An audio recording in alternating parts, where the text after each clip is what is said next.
आप सभी को जय श्री श्याम। आज की वीडियो में बात करेंगे कि माघ मास के शुक्ल पक्ष की जया एकादशी के व्रत की व्रत कथा क्या है, जिसको सुनने मात्र से व्रत करने का और जो व्रत करके सुनता है उसको 2 बार व्रत करने का फल प्राप्त होता है। तो आप जहां भी हो 2 मिनट का समय निकालकर अपने घर के मंदिर में बैठ जाइए, अपने राइट हैंड में जल लीजिए और सामने जो देवी देवता बैठे हैं उनसे प्रार्थना करिए कि हे ठाकुर जी, मेरा नाम ये है, मेरे पिता का नाम ये है। शादीशुदा महिला पति का नाम बोलेंगी, बाकी सभी पिता का नाम बोलेंगे। मेरा गोत्र ये है, इस जगह का निवासी हूँ। इस समय आपकी दिव्य कथा जया एकादशी के व्रत की व्रत कथा सुनने जा रहा हूँ, अतः कृपा कीजिए, मेरी ये मनोकामना है। यहाँ आपकी कथा पूरी होगी, वहाँ आप मेरी मनोकामना पूरी कर दीजिए। ऐसी हमारी विनती है, प्रार्थना है। जल नीचे की ओर छोड़ दो। अब बिल्कुल शांत मन से एक बार इस कथा को जरूर सुनिए। काफी प्रेमियों ने यह कहा कि व्रत खोलते समय कथा सुने या व्रत करते समय। एकादशी को सुबह जब आप व्रत करते हो तो कथा को सुनो, यूट्यूब पर चलाकर पास में रख लो। रात को भी एक बार फिर से इस कथा को सुनो और अगले दिन सुबह पूजा करते हो तब इस कथा को सुनो। इससे होगा क्या, श्री हरि नारायण की भक्ति आपके हृदय में जागृत हो जाएगी। आपको पता चलेगा कि कथा क्यों कही गई है। कहे कथा और अर्थ विचारे, तो आप निश्चिंत होकर थोड़ा सा धैर्य धरकर इस दिव्य कथा को सुनिए।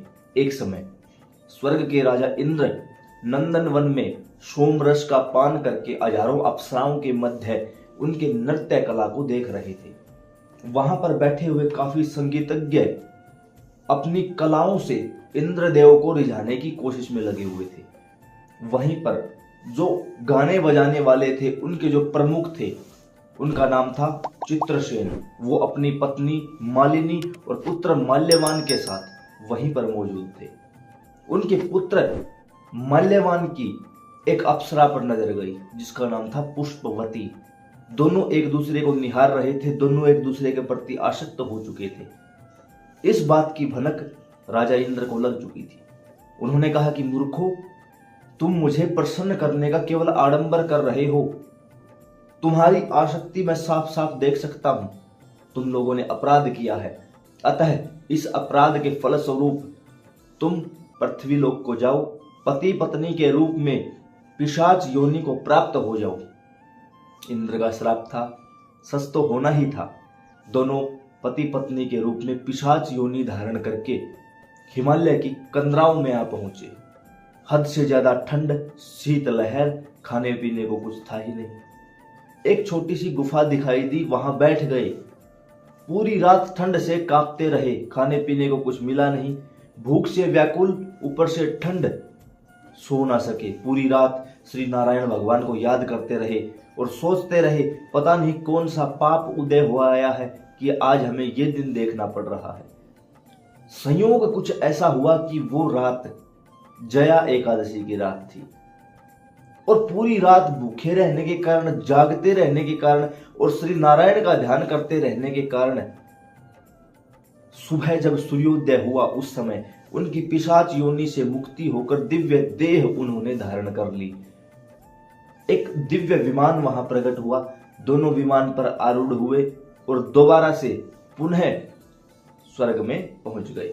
जब राजा इंद्र ने इस दृश्य को देखा तो उनसे पूछा कि भाई, तुमने ऐसा कौन सा पुण्य कर दिया कि इसी समय तुम्हारे श्राप से मुक्ति होकर तुम दोबारा हमारे यहाँ उपस्थित हुए हो। तो उन्होंने सारी बात इंद्रदेव को बताई।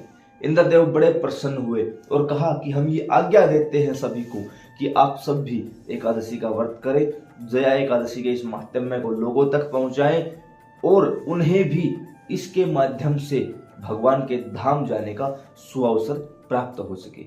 तो यह थी पावन पवित्र जया एकादशी के व्रत की व्रत कथा।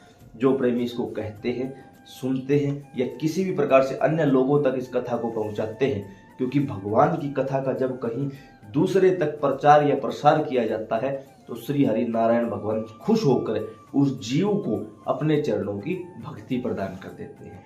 तो हम भी यहाँ ठाकुर जी से प्रार्थना करते हैं कि आप सभी भी ठाकुर जी के श्री चरणों के अनन्य दास हों, आपको भी इनके श्री चरणों की भक्ति प्राप्त हो।